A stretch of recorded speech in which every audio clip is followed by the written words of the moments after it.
तो आज की कहानी में 3 चीजें हैं, एक पेंटर, एक चिट्ठी और एक बहुत बड़ा झूठ। इन तीनों में कला है, धोखा है और एक ऐसा राज है जो चलिए खुद ही देखते हैं। एक चिट्ठी, एक पेंटर और एक राज। क्या लगता है एक चिट्ठी क्या कर सकती है?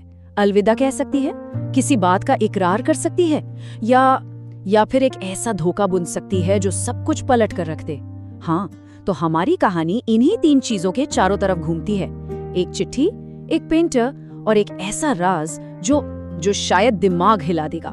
तो चलिए कहानी के पहले पड़ाव पर चलते हैं और ये पड़ाव सीधा हमें एक गहरे सस्पेंस के जाल में फंसा देता है, जहां हर पल लगता है कि बस कुछ बुरा होने वाला है। तो सीन खुलता है एक जर्नलिस्ट ईशा के साथ और उसके हाथों में एक चिट्ठी है जो कांप रही है। और ये कोई मामूली चिट्ठी नहीं है, नहीं, ये एक सुसाइड नोट है, एक बहुत ही मशहूर पेंटर समीर का लिखा हुआ। और इसका हर एक शब्द मानो चीख चीख कर कह रहा हो कि एक बहुत भयानक अंत होने वाला है। अब चिट्ठी पढ़ते ही जाहिर है ईशा के तो होश ही उड़ गए। दिल जोर जोर से धड़क रहा है और वो बिना एक पल सोचे हवेली की छत की तरफ भागती है। बस दिमाग में एक ही चीज है, किसी भी तरह समीर को रोकना है। उसे डर लग रहा है, बहुत डर, कि वो एक बहुत ही भयानक मंजर देखने वाली है। देखिए, चिट्ठी में एक कुएं का जिक्र था और ईशा को पूरा यकीन है कि समीर छत से उसी कुएं में कूदने वाला है, अपनी जान देने वाला है। चारों तरफ बस एक अजीब सी खामोशी है और डर। लेकिन कहानी में ट्विस्ट तो यहीं से शुरू होता है। ईशा ने जो सोचा था सच उससे एकदम उल्टा था। वो सोच रही थी कि उसे एक टूटा हुआ, रोता बिलखता इंसान मिलेगा, लेकिन छत पर समीर तो बिल्कुल शांत था, आराम से बैठकर सिगरेट पी रहा था और उसके चेहरे पर दुख तो छोड़िए, एक ठंडी सी अजीब सी मुस्कान थी। और बस इसी पल से कहानी का पूरा रुख बदल जाता है। जो अभी तक एक ट्रेजेडी लग रही थी ना, वो अब एक पहेली बनने वाली है। तो जब हैरान परेशान ईशा समीर से पूछती है कि ये सब क्या है, तो वो बस एक लाइन कहता है, पेंटर सिर्फ रंगों से नहीं, झूठ से भी तस्वीरें बनाता है। सोचिए जरा, बस ये एक लाइन, इसी में पूरी कहानी का राज छिपा है।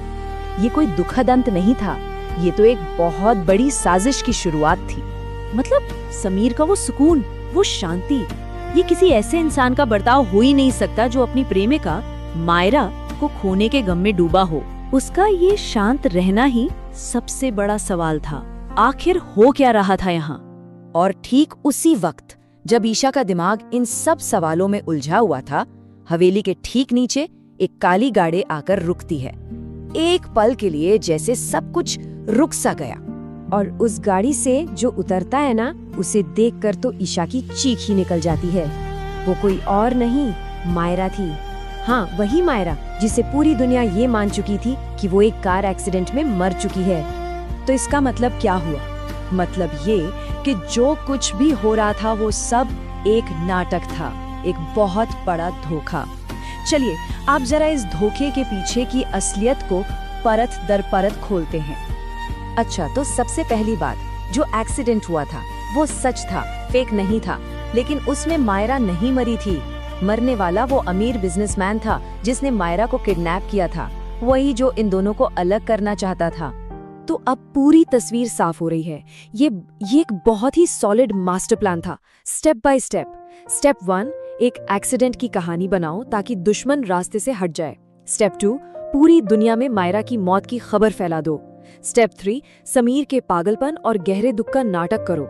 और स्टेप 4, जो सबसे जरूरी था, ईशा जैसी किसी जर्नलिस्ट का इस्तेमाल करो समीर की खुदकुशी की खबर को कंफर्म करने के लिए, ताकि केस हमेशा के लिए बंद हो जाए और कोई उन्हें कभी ढूंढ ही ना पाए।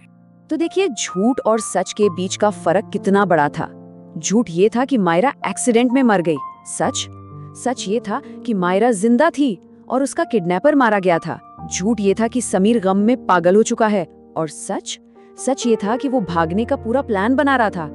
मतलब ये एक दुख भरी लव स्टोरी का अंत नहीं था, ये तो एक नई लव स्टोरी की शुरुआत थी।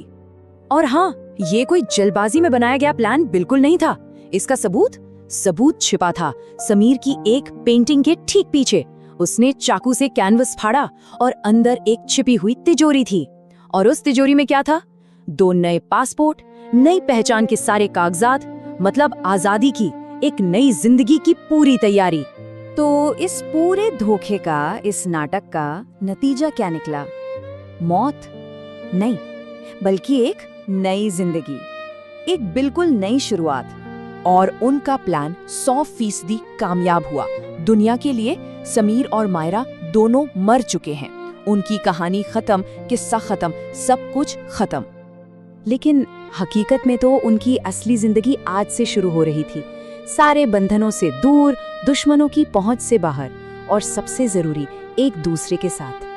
और आखिर में कहानी हमें इस एक लाइन के साथ छोड़ जाती है, प्यार टूटा नहीं था, बस उसने दुनिया की नजरों से छिपना सीख लिया था। ये एक सवाल भी खड़ा करती है ना, कि कभी-कभी प्यार को बचाने के लिए, सच को जिंदा रखने के लिए झूठ का सहारा लेना क्या वाकई जरूरी हो जाता है? इस पर सोचिएगा जरूर।